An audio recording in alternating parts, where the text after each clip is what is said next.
6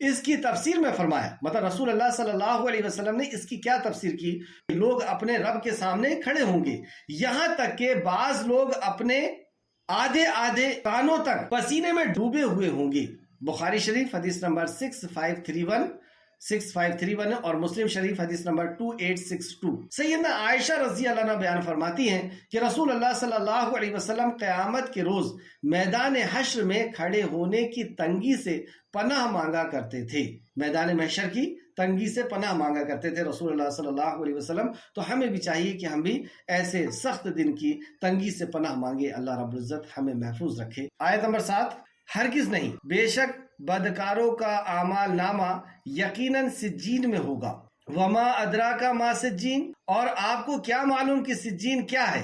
کتاب مرقوم، ایک کتاب ہے لکھی ہوئی، ان کا ٹھکانہ لکھ دیا گیا ہے جس کتاب میں۔ جیسے اس کے پہلے ہم نے پڑھا تھا کہ جب نیک شخص کی روح قبض ہوتی ہے تو اس کے لیے 7 آسمان کے دروازے کھولے جاتے ہیں اور علین میں اس کا نام درج کیا جاتا ہے۔ بدبخت شخص ہوتا ہے، نافرمان ہوتا ہے، تو اس کا نام اعمال یا اس کی روح کے لیے آسمان کے دروازے نہیں کھولے جاتے اور اسے وہیں سے لوٹا دیا جاتا ہے، اور وہ نیچے آ کر کے یہی جو سجین بتایا گیا 7 زمین کے نیچے اس کا ٹھکانہ ہے، اور وہاں پر اس کے نام کو درج کیا جاتا ہے۔ جس تعلق سے وما ادراک ما سجین، تفسیر ابن کثیر جلد نمبر 6 اور صفحہ نمبر 456۔ اور آپ کو کیا معلوم کہ سجین کیا ہے؟ یعنی وہ ایک امر عظیم، ہمیشہ ہمیش کا قید اور دردناک عذاب ہے۔ وہ ایک قید خانہ ہے اور دردناک عذاب ہے۔ ہمارے عمل کے مطابق اس کو بنایا گیا ہے، یعنی مادی شکل، ہمارے عمل کو بھی شکل دی جائے گی۔ جیسے جو سونا اور چاندی کی زکوٰۃ نہیں دیتا تو اس سونے اور چاندی کو شکل دی جائے گی سانپ کی، اور پھر وہ اس سے کہے گا کہ میں ہوں تیرا جمع کیا ہوا ذخیرہ، خزانہ، جس کی تو حق ادا نہیں کرتا تھا، جس کا تو زکوٰۃ نہیں دیتا تھا، اور اس کے ذریعے سے اس کو عذاب دیا جائے گا۔ تو یہی ہوگا کہ جو عمل ہم نے کیے ہیں اس عمل کی شکل بنائی جائے گی اور اس شکل کے ساتھ عذاب دیا جائے گا۔ تو یہی ہے وہ سجین۔ حضرت برا بن عازب رضی اللہ عنہ سے مروی ہے، طویل حدیث کا ایک حصہ یہ کہ اللہ تعالیٰ کافر کی روح کے بارے میں فرماتا ہے کہ اس کی کتاب سجین میں لکھو، یعنی اس کا جو نام اعمال ہے اس کو سجین میں لکھ دیا جائے، اور سجین 7 زمین کے نیچے ہے۔ بدکاروں کا ٹھکانہ جہنم ہے، جو پست سے پست جگہ ہے۔ مطلب جہنم جو ہے وہ پست سے پست، نیچے سے نیچے جگہ ہے جو جہنمیوں کو دی جائے گی، اللہ کے نافرمانوں کو دی جائے گی۔ جیسے کہ سورہ 3 آیت نمبر 5 سے 6 میں اللہ رب العزت نے فرمایا، سورہ 3 آیت نمبر 5 سے 6، پھر ہم نے اسے لوٹا کر نیچے سے سب سے نیچا کر دیا مگر جو لوگ ایمان لائے اور انہوں نے نیک عمل کیے۔ تو یہ ان کا ٹھکانہ نہیں ہے جنہوں نے ایمان لائے اور نیک عمل کیے۔ جنہوں نے ایمان نہیں لایا اور نیک عمل نہیں کیے ان کے لیے نیچے سے نیچا ٹھکانہ ہے۔ سجین تنگ اور پستی دونوں کا مفہوم لیے ہوئے ہے۔ سجین پست یعنی نیچے، اور تنگی تنگ جگہ، جیسے سورہ فرقان آیت نمبر 13 میں فرمایا، سورہ فرقان آیت نمبر 13، اور جب وہ دوزخ کے کسی تنگ جگہ میں جھوکے جائیں گے، ڈالے جائیں گے، تو وہ وہاں ہلاکت کو پکاریں گے۔ مطلب وہ تنگ جگہ میں وہ ہلاکت اور بربادی کو پکاریں گے۔ یہ سجین کے تعلق سے اللہ رب العزت نے بیان فرمایا کہ وہ ایسی جگہ ہے جو تنگ جگہ ہے اور نچلی جگہ ہے، وہاں پر انہیں رکھا جائے گا جنہوں نے ایمان نہیں لایا اور عمل صالح نہیں کیا۔ آیت نمبر 10، وَيْلٌ يَوْمَئِذٍ لِّلْمُكَذِّبِينَ، ویل ہے، تباہی ہے۔ جیسے وہاں پہ فرمایا گیا کہ تباہی ہے اس کے لیے جو ناپ اور تول میں کمی کرتا ہے، یہاں پہ بتایا جا رہا ہے کہ تباہی ہے اس کے لیے جو جھوٹ بولتا ہے، ہلاکت ہے اس دن جھٹلانے والوں کے لیے۔ اور کیا جھٹلا رہا ہے؟ وہ مرنے کے بعد کی زندگی کو جھٹلا رہا ہے، وہ اللہ کے کلام کے فرمان کو، اللہ کے فرمان کو جھٹلا رہا ہے، اللہ کی پہنچائی ہوئی خبر اور انبیاء علیہ السلام کے بیان کو وہ جھٹلا رہا ہے۔ تو اس کے لیے ویل ہے اور گھبرائیے۔ الذین، وہ لوگ جو لوگ یکذبون، جھٹلاتے ہیں بدلے کے دن کو، روز جزا کو جو لوگ جھٹلاتے ہیں ان کے لیے تباہی ہے۔ تو یہ تو بہت بڑا جھٹلانا ہے کہ وہ آخرت کے دن کو جھٹلائے، قرآن کو جھٹلائے۔ لیکن جھوٹ ویسے ہی بہت قباحت والا گناہ ہے، بڑا گناہ ہے۔ اللہ رب العزت اس سے ہم سب کو محفوظ رکھے۔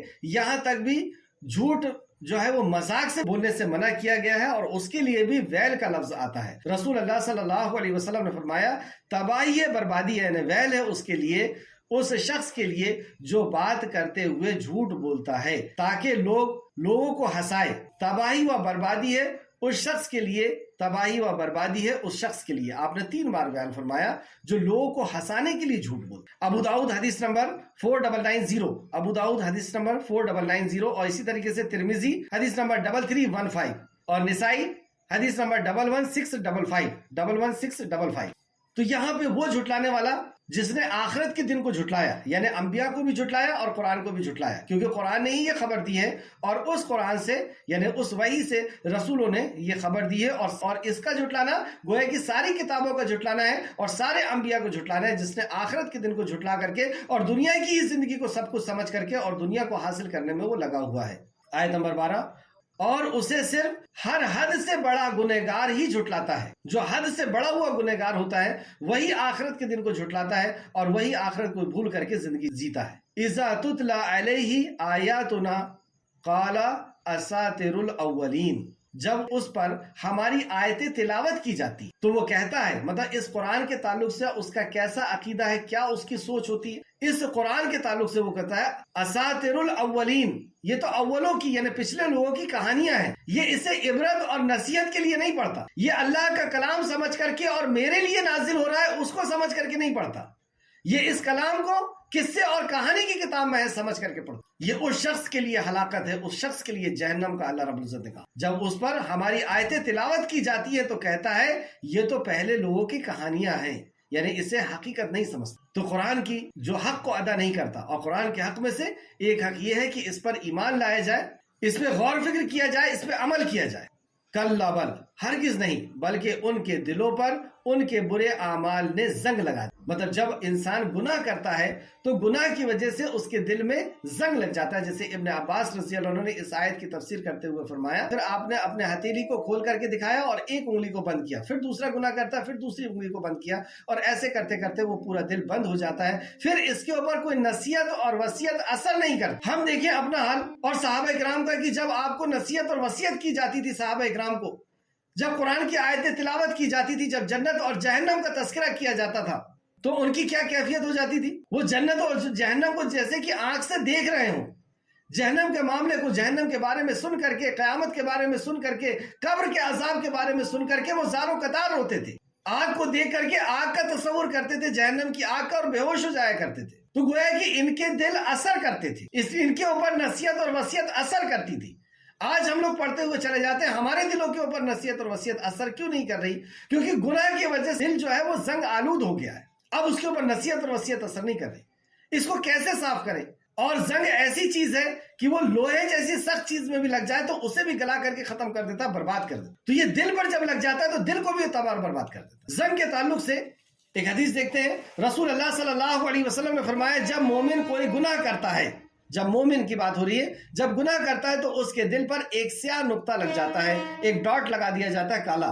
اگر وہ توبہ کر لے اور اس سے باز آ جائے، جب وہ اپنی بخشش کی درخواست کرتا ہے، اس سے باز آ جاتا ہے تو اللہ رب العزت اس کے دل سے اس نقطے کو صاف کر دیتا ہے، دھو دیتا ہے۔ اگر وہ مزید گناہ کرے، یعنی اس گناہ کو کرنے کے بعد وہ توبہ نہ کرے، اس سے رک جانے کی کوشش نہ کرے اور وہ مزید کرے، بعد میں بھی کرے، تو اگر مزید کرے سیاہی کا نقطہ زیادہ ہو جاتا ہے، مطلب پھر سے ایک ڈاٹ اور لگ جاتا ہے، حتیٰ کہ ہوتے ہوتے دل سیاہ ہو جاتا ہے۔ یہاں وہ زنگ ہے جس کا ذکر اللہ تعالیٰ نے اپنی کتاب میں فرمایا، جو یہاں پر اللہ رب العزت نے فرمایا ہرگز نہیں، بلکہ زنگ بن کر چھا گیا ہے ان کے دلوں پر جو وہ کماتے تھے، مطلب جو عمل وہ کرتے تھے وہ عمل ان کے دلوں پر زنگ بن کر کے چھا گیا ہے، اب ان کے اوپر کوئی بات اثر نہیں کر رہی۔ اللہ ہم سب کو محفوظ رکھے اور جو بھی گناہ ہو جائے اس کی ہمیں فوراً توبہ کرنے کی اللہ ہمیں توفیق عطا فرمائے۔ ترمذی شریف کی حدیث ہے، ترمذی حدیث نمبر 3334 ابن ماجہ حدیث نمبر 4244 اور بھی دوسری حدیثوں کتابوں میں یہ ہے، اور تفسیر ابن کثیر میں بھی اس کا ذکر ہے۔ تو ہرگز نہیں، بلکہ ان کے دلوں پر ان کے برے اعمال نے زنگ لگا دیا ہے۔ ہرگز نہیں، بلکہ اس روز وہ کافر اپنے رب کے دیدار سے یقیناً پردے میں رہیں گے۔ اس روز یعنی حشر کے میدان میں یہ لوگ جنہوں نے کفر کیا، جنہوں نے شرک کیا اور جنہوں نے منافقت اختیار کی، یہ لوگ اپنے رب کے دیدار سے پردے میں رہیں گے۔ امام شافعی اس آیت کی تفسیر میں یہ فرماتے ہیں کہ گویا کہ مومنوں کو اللہ کا دیدار ہوگا، واللہ اعلم۔ تو ہرگز نہیں، بلکہ اس روز کافر اپنے رب کے دیدار سے یقیناً پردے میں رہیں گے، یعنی ان کو رب کا دیدار نہیں ہوگا جنہوں نے انکار کیا، جنہوں نے آخرت کا انکار کیا، جنہوں نے قرآن کا انکار کیا اور قرآن کو کہا کہ یہ تو محض ایک قصے اور کہانی کی کتاب ہے، اسے پڑھیں نہ پڑھیں کوئی مسئلہ نہیں ہے، اور بھی دنیا کے دوسرے علم ہے اس کو حاصل کرنا ضروری ہے، تو اس کو نہ انہوں نے ایمان لایا، نہ اس پہ غور و فکر کیا، پڑھا، نہ اس پر انہوں نے عمل کیا، تو ایسے لوگ ہوں گے جن کو رب کا بھی دیدار وہاں نصیب نہیں ہوگا، پھر بے شک وہ ضرور دوزخ میں داخل کیے جائیں گے۔ اللہ رب العزت ان سے وعدہ کر رہا ہے کہ بے شک وہ ضرور دوزخ میں داخل کیے جائیں گے۔ پھر ان سے کہا جائے گا کہ یہ وہی چیز ہے جسے تم جھٹلایا کرتے تھے، مطلب انہیں اب وہاں پہ یاد دلایا جائے گا، انہیں بتایا جائے گا کہ یہ وہی جہنم ہے جسے تم جھٹلایا کرتے تھے، جس کا تم انکار کیا کرتے تھے، یہ وہی دن ہے حشر کا میدان جس کا تم انکار کیا کرتے تھے اور دنیا کو ہی سب کچھ سمجھ کر کے تم زندگی جی رہے تھے، مظلوم کے اوپر ظلم کر رہے تھے اور حق تلفی کر رہے تھے، لوگوں کی جھوٹ بول کر کے ان کو دھوکہ دے رہے تھے، تو یہ ساری چیزوں کا ان کو بتایا جائے گا کہ تم نے یہ سب اس لیے کیا تھا کہ تمہیں آخرت کا یقین نہیں تھا، آخرت کا تم انکار کر رہے تھے، لو یہ دن آ گیا اور انہیں یاد دلا دلا کر کے ان کو جہنم کا عذاب دیا جائے گا۔ اللہ رب العزت سے دعا ہے کہ اللہ رب العزت ان ساری باتوں پہ ہمیں یقین تو دلا دے، ہمیں مضبوط ایمان والا بنا دے اور ان سارے گناہوں سے بچنے کی اے خالق مالک ہمیں تو توفیق عطا فرما، آمین یا رب العالمین۔ اے اللہ جب تک زندہ رکھ، ایمان اور اخلاص کے ساتھ، عمل صالح کے ساتھ ہمیں زندہ رکھ اور ہمارا خاتمہ بالخیر فرما، آمین یا رب العالمین۔ السلام علیکم ورحمۃ اللہ وبرکاتہ۔